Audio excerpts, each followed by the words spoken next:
আসসালামু আলাইকুম। সামনে যেহেতু কুরবানি ঈদ, প্রত্যেকের রান্নাঘরে থাকে এমন কিছু কমন মশলা দিয়ে আজকে আমি গরু মাংসটা রান্না করব। খেতে যেমন অসাধারণ লাগে, দেখতেও কালার অসাধারণ। প্রথমে আমি 1 কেজি গরু মাংস নিয়েছি। হলুদের গুঁড়া, ধনিয়া গুঁড়া, স্বাদ মতন লবণ দিয়ে দিব।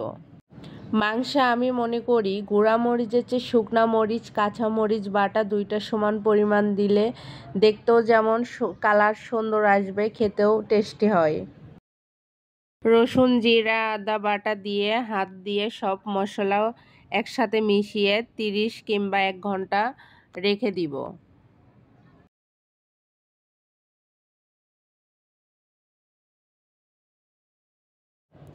প্রথমে চুলায় একটি হাঁড়িতে পরিমাণ মতন তেল দিয়ে তেজপাতা, লবঙ্গ, গোলমরিচ, সাদা এলাচ, কালো এলাচ, পেঁয়াজ কুচি দিয়ে হালকা বাদামি কালার আসা পর্যন্ত ভেজে নিব।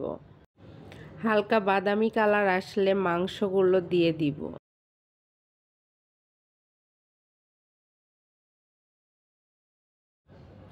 আপনারা চেষ্টা করবেন মাংস কষানোর সময় অতিরিক্ত পানি না দেওয়া।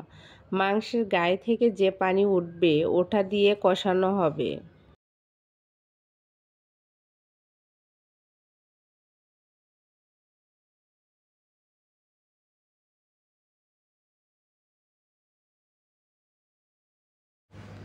মাংসের গায়ে থেকে যে পানি উঠেছে এই পানি দিয়ে মাংস কষানো হয়ে যাবে।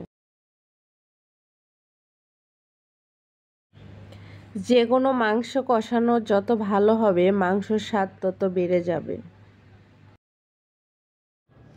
মাংস কষানো হয়ে গেলে এখন আমরা গরম পানি অ্যাড করব মাংস সেদ্ধ হওয়ার জন্য।